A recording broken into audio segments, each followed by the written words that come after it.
Hello, my angels. Welcome to or welcome back to my channel. My name is Deanna if you're new here, and we just talk about everything book related. And today's video is my February wrap up. So in this video, we will be talking about the, I think, 9 books that I read in February. I always love to start these videos off with my stats for the month. So I read 9 books in February, which comes out to 2,505 pages. My top moods were dark, emotional, tense. All the books I read this month were fiction. My top genres were romance and contemporary. I read all of the books on my Kindle. I read 8 romances and 1 mystery thriller. So let's get right into it. And I will say, this is going to be my last wrap-up video in this format. I'm going to be trying a new format going forward. So starting in March, I'm going to do a different format for my wrap-ups. But let's get right on into it. Let's get started with how many books I actually read. That was on my TBR. I put 12 books on my TBR every month. Very ambitious, but I am nothing if not ambitious or delusional. So, the 12 books that I put on, I'm looking at my book, my journal to know, just to name everything off. But the books that I had on my TBR for the month were Reblogs and Hearts by Nikki Ray, The Sinner by Chantal Hussier, Chosen by a Sinner by Michelle Hurd, Mile High by Liz Tomford, Good Gone Bad by Gianna Darling, Six of Crows by Leigh Bardugo, The Drummer's Heart by Penelope Ward, Whatever It Takes by Gillian West, Siphon Sparrow by Brian Breen, I'm not exactly sure how to pronounce her first name, Weaver. My dog has decided to join us. Power Play by Chelsea Curto, Consider Me by Becca Mack, and then Offside by Avery Keelan. I only read 2 books off of that TBR, and that was Chosen by a Sinner and Whatever It Takes. So we will be discussing those. Yep, Puppy is also here. So I started the month off with The Psycho by Nikki J. Summers. I ended up giving this a 3-star. It was a very average dark romance for me. It was nothing special. I didn't fully connect with any of the characters. I wasn't in love with the plot, and there really wasn't a plot other than him falling in love with her and stalking her and her not wanting him to stalk him, so her playing his game so that until he gets bored so that way he stops stalking her. That was literally the only plot in this book. The spice was okay. The spice was fun. The plot was fine. This was just overall a very average dark romance read, and I don't really remember much about it. I don't know if you can see right here, but we have a little addition. It takes a while to get used to the writing. When I first started this book, it was very hard for me to get into the story, to get into the characters. The book also does feel very cliche, and the plot just feels very predictable. But I kind of went into it expecting that, so it was just a very much average read. But I did have a fun time, so I gave it 3 stars. I will be continuing the series, however, because I feel like I may like those books more. They also kind of gave me Sons of Anarchy vibes. Sons of Anarchy it basically follows a motorcycle club who goes after the bad guys and keeps drugs out of their small town. And this book kind of reminded me of that, very loosely, but it kind of reminded me of that. So that was fun. And then my book club pick, my book club's pick of the month was Pretty Monster by Sheridan Ann. I ended up DNFing this book because I went on Goodreads and was just scrolling through my feed and read saw a review on it, and it had spoilers, and when I get spoiled for a book, it depends. Sometimes I will finish the book even if I get spoiled for it, but this one, it was just, I wasn't far enough into the story to care and to want to continue it, and I just got spoiled for basically everything in it. or at least like the big plot twist, plot point thing. And so I just decided to DNF it permanently. Will I pick it up years in the future? Maybe, but for right now, that was my, like, that's a permanent DNF. And then I read Breakdown by Haley Frost. This was a 2-star for me. I think I went into it expecting too high, like, I went into it with too high of expectations, if that makes sense. Very weird wording, but you know what? Sometimes words don't word, and you just need to say what does. Like, anyway, this is Rockstar romance, and I haven't really read any Rockstar romance. I think the only, like, I do have a lot on my TBR that are Rockstar, but I think the only one that I've actually read that is like a famous musician rockstar kind of book is The Fucking Wrong Date. And so I went into it with way too high, like, expectations. And this is also Friends to Lovers, and so but once you start reading the book, it's actually like friends, and you find this out right in the beginning, and I think it's even in the back of the book as well, so it's not a spoiler, but it goes from friends to enemies to friends to lovers. So I was expecting groveling, I was expecting attention, I was expecting a slow burn, because the main male character, I forget what his name was, but he has like narcissism, and I'll put exactly what what he has right here, but it's basically narcissism. So I was expecting him to like keep going to therapy and to grovel and to just really show that like character development, and he didn't. Like, he was going to therapy, and it was told that he was going to therapy, but it didn't, like, I didn't see much character growth, and I didn't see the groveling that I wanted to, because I was expecting him to grovel because of like all the stuff that he had put her through. He didn't grovel enough for him to be redeemed in my eyes.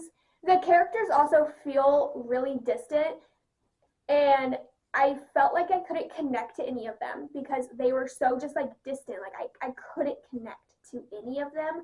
The pacing was also very uneven, and it felt like nothing happened. This is a shorter book, like 200 something pages, so but it felt like nothing happened.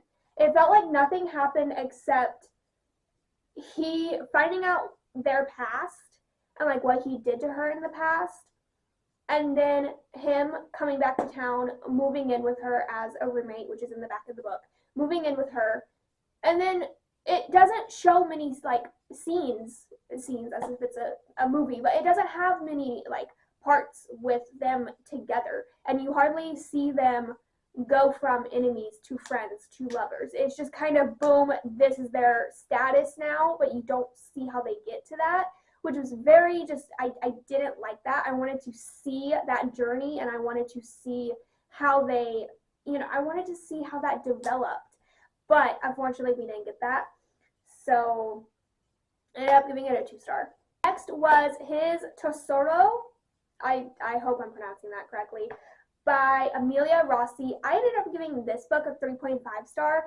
I really enjoyed this book, and I actually have read this author before under one of her other pen names, and so, but I didn't know that until the end, when it like, because at the end of her books, it'll list her other pen names that she has, and I didn't realize that this was another one of her pen names. So, but I love her writing. Her writing is just very easy and quick to read, which is always the best, and always very enjoyable. I really enjoyed the plot. I will say it did have unsteady pacing, or like uneven pacing, where it felt like a lot was happening, and then it was just like nothing, and it was just kind of boring, and then it would pick back up, and then it would be nothing, and then it would pick back up, and then it would be nothing. So I will say the uneven pacing was a little bit annoying, but I can look past it. I will say all the characters, well, not all the characters, but most of the characters are very likable and relatable, and you can relate to them in some way. And I found myself relating to some of the characters in certain ways, and so I could connect to a lot of characters. This is the first book in the series, and the second book doesn't come out until later this year. I want to say like November. But I'm really hoping that The Bodyguard, I'm really bad at names, but I really hope that The Bodyguard gets a book, because I fell in love with him immediately. I fell in love with him immediately, where it took me a while to actually like fall in love and like the two main characters together and their relationship together. It took me a while, not like a long while, but it took me like 30 or so percent to actually root for them, maybe even 40%. But as soon as The Bodyguard was on page and he was being written and we were reading scenes with him, I fell in love and I want him to have a book. But we'll have to wait and see. The plot is very predictable, but it's satisfying. You know when you go into a book and you're expecting it to be predictable, but it ends up like still being satisfying at the end? That's what this book did. Like, it was very predictable and I could see what was going to happen coming from a mile away, but it was still such a satisfying conclusion to the book that I didn't care. So 3.5 stars. Next was Chosen by a Sinner by Michelle Hurd. I gave this book, what did I give it? I gave it a 3-star. This is also just a very average read. I feel like this entire series by her is just average reads, but they're all enjoyable. They're all fun, enjoyable, quick, palate cleanser reads. But at the same time, there's average. But sometimes you just need a little average read here and there. This one was complicated. The romance happened a lot quicker than I thought it would, and when the romance did happen, I was worried about a third act breakup because of how fast, like by the 40 to 50% mark, the couple is already together and happy and like sharing their feelings and basically like, you know, admitting that they love each other. And I'm like, where are we supposed to go from here? What third act breakup are you going to give me? Because what? But no, it actually ended up not being a third act breakup, and there actually ended up being another plot that came into this plot that like progressed the book in a good way. So it did have uneven pacing at times. It's also one of those that nothing would happen and then it would ramp up and something would happen, but then nothing would happen and then it would ramp back up. So very uneven pacing, which is a little annoying, but I can let it slide. This one did feel rushed though in certain ways. I think towards like the ending especially, it felt rushed, but also I feel like, if I remember correctly, this book, see, this is why I'm going to do a different format going forward, because by the end of the month, my brain is just mush, and every single book that I read just goes into one thing, and I can't tell which book is which. But if I remember correctly, this one, she gets injured. I'm not going to say like why or how bad, but she basically gets injured, but there's like time jumps, and so you don't really see her process what happened to her, process the injury, and like actually like start to heal. You just time skip, which was a little annoying because I wanted to see that process. But it was fun, and it was nice seeing the couple be together for half of the book while also having another plot going on. So that was really nice, but it was just an average read, so 3-star. Next is Stepstalker by Jessa Cain. This is a 1.5 star. I actually remember what this one is about. This one is about the MMC. I can't remember names, so don't come for me. But it's about the MMC who was in the military as a sniper, and he is coming home, and he plans on staying like the weekend with his parents, with his dad, and his new stepmom. And his stepsister still lives at home because she's 18, I think she's 18. But the stepsister and him have been writing each other letters, and it's basically a step siblings stalker smutty novella. This one was a 1.5. I read one of Jessa Cain's books last year in December, and I enjoyed it, so I went into this thinking I was going to enjoy it. I did not. There was the daddy kink in this, which I don't mind reading daddy kink. Like, I will read it. It's not something that turns me off of a book or turns me away from a book. But the way it was written and the way it was done in this book, I just didn't vibe with and I didn't like personally. The plot also just felt very cliche. There was no plot other than he's coming home from the military and he actually sees his stepsister and sees what she looks like, and because he hadn't met, like, his dad met and married this woman when he was already in the military, so he's never met his stepmom and stepsister. And so, but then it's just him stalking her. It was under like 70 something pages, I think. It was definitely under 100, but it was just not necessarily the plot was cliche, but the characters are cliche. It just, like, the FMC felt like such a cliche character, but in an annoying way.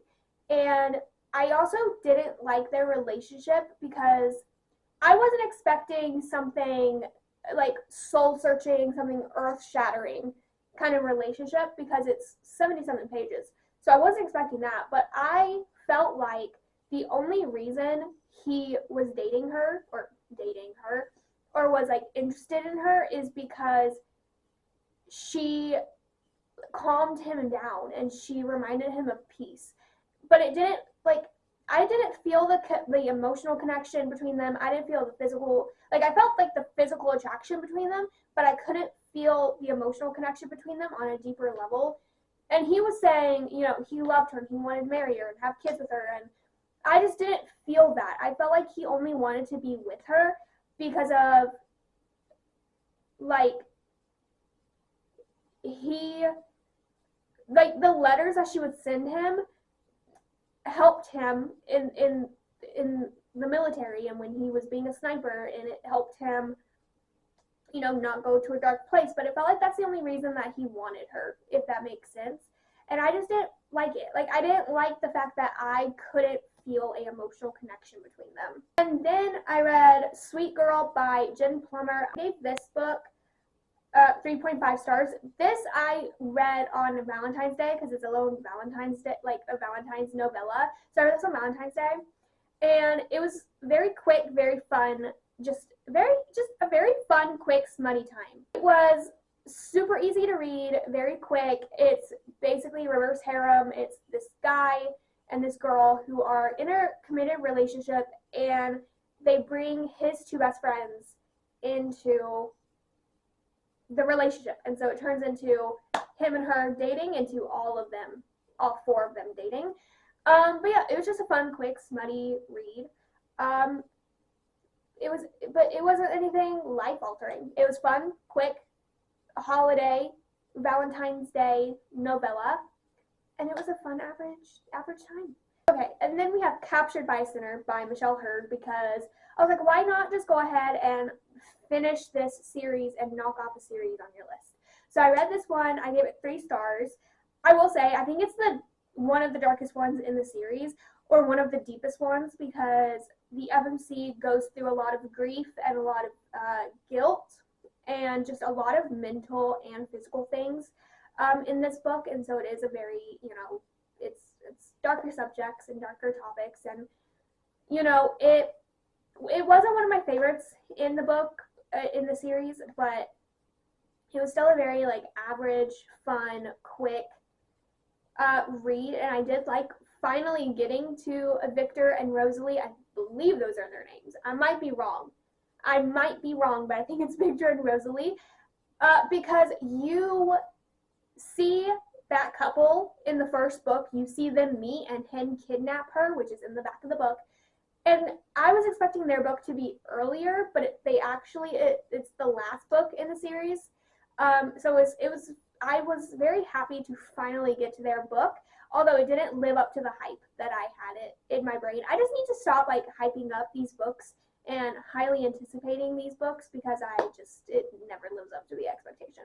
But it was still fun, quick, easy, very easy to read, and I did really like Victor and Rosalie's relationship. However, they felt a little bit distant in the beginning because of the time jumps that they would do.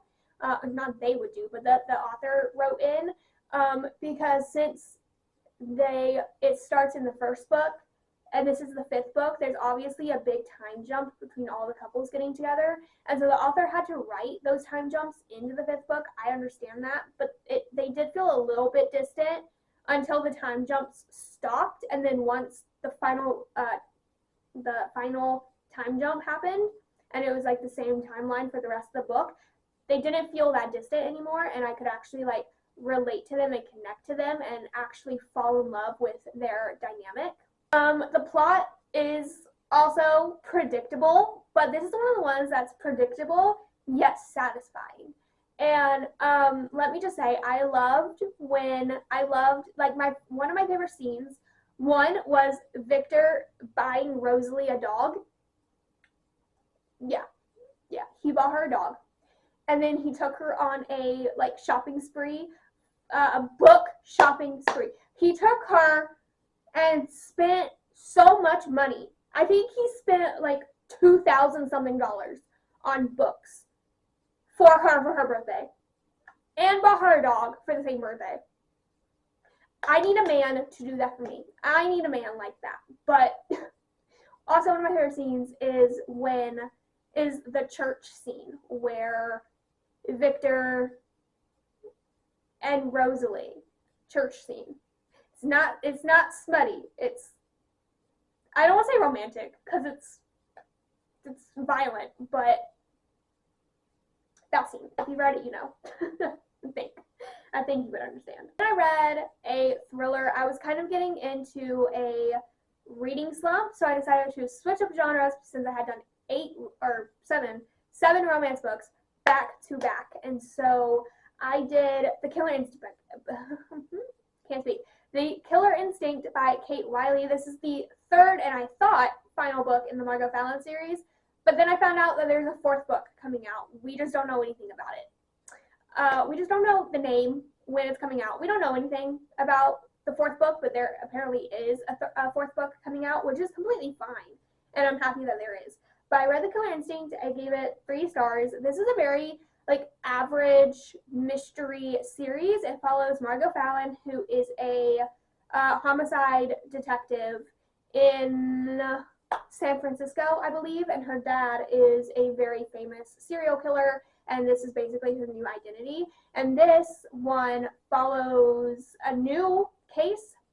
Like the main plot of it is following a new case, and that connects to her father in a way. And then there's a subplot of a second case that begins, I believe, in the 1st book, and it just is like being carried on throughout the series. Very quick and easy to read.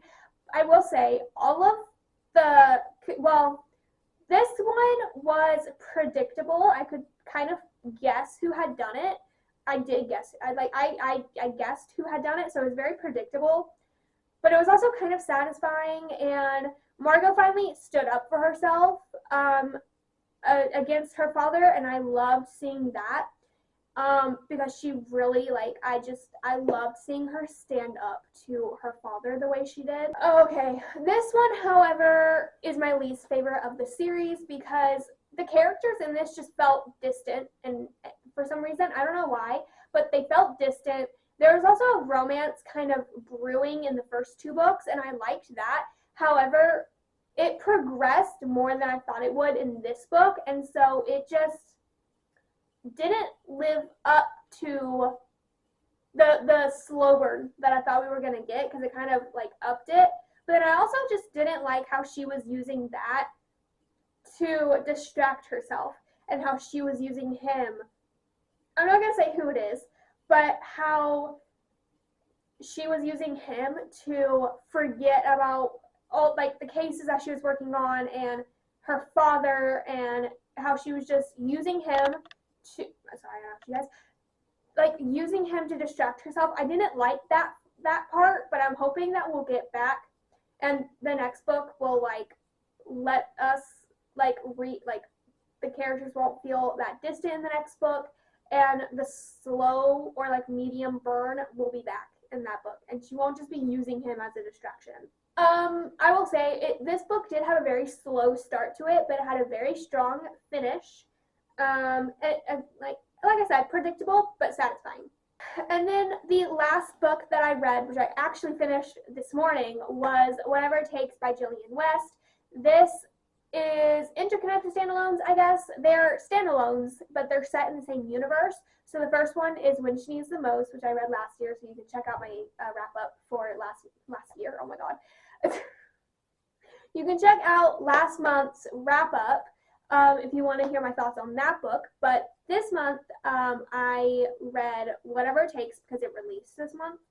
And then there's 2 more releases coming out. There's one in March, and then there's one in July that are in the same universe as this. So I do plan on reading those because they're just really fun, standalone, like they're just really fun, quick, easy to read, cute, smutty ABO palette cleansers, and so I really enjoyed them.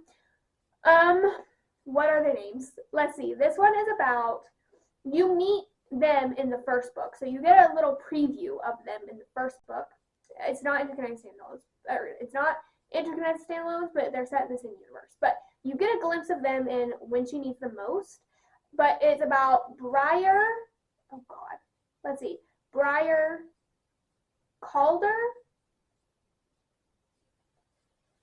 I feel like that's wrong.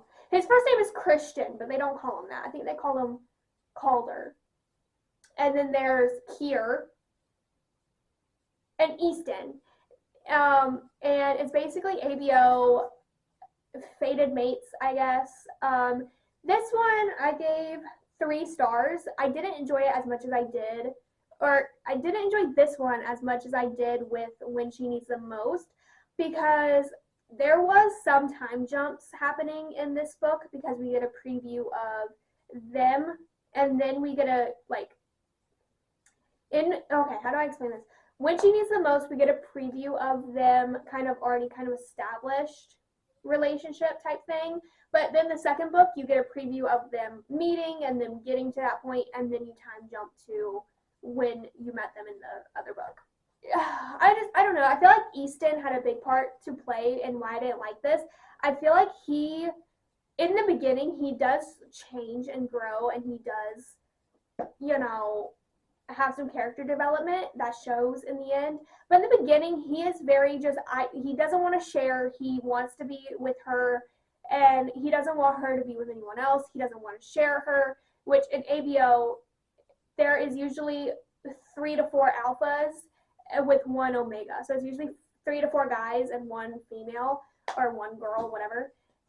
But he didn't want to share her at all, so you had to watch him kind of come to terms with her wanting the other 2 guys in her pack. But I don't know. They felt like a little distant, but also they felt relatable. I will say my favorite of the guys was Kier, but they did feel a little distant. Also, the story is just very forgettable. Like, I will forget that I even read this book in a couple days. So very forgettable, but a good palette cleanser, which is what I needed. Actually, no, I'm not going to put that in. Do I want to put that in? I don't know if I want to. Do I want to? I don't know. I'll leave that for Edgar to me. And then very quickly, I'm going to start putting like a little section at the end talking about next month's TBR. Just very quick, list them off. So, like I said at the beginning, I always put 12 books on my TBR. So I'm going to tell you 9 that are on my TBR, and then Editor Me will put the other 3 that's on the TBR, because I like to put 3 books releasing that month on my TBR, and I haven't looked to see like what's releasing next month in March. So Editor Me will put the 3 books that are releasing in March that I want to read and that I am putting on my TBR right here. But for now, I have Kiss and Don't Tell by Megan Quinn, because I started this series and want to continue it. Part of Your World by Abby Jimenez. This would make me start another series. However, I got a copy from the library and need to read it before it gets returned. So, Part of Your World. And then Pointy and Possession by V.M. Morgan. And then the next books that I list, let's see, how many? 1, 2, 3, 4. The next 6 books that I am going to tell you are going to be in a specific video. So watch out for that because that vlog will be coming, but not until like the end of March or the beginning of April. But They Didn't Know by Pam Eaton. I hope I'm pronouncing that correctly. Then we have Marriage for One by Ella Mays. Ignore the tabs. I soft DNF'd this at chapter 4, which was page 50, but Marriage for One by Ella Mays. Practice Makes Perfect by Sarah Adams. Better Than the Movies by Lynn Painter. The Mistake by Elle Kennedy. And then Brutal Obsession by S. Massery. So yeah, like I said, those 6 books will be in a specific reading vlog, so keep an eye out for that. But yes, my sweet angels, that is all the books that I read in February and some of the books that I plan on reading in March. Hopefully, my TBRs never go to plan because I'm a mood reader through and through. But I hope you guys enjoyed, and I will see you guys in the next video. Bye, angels.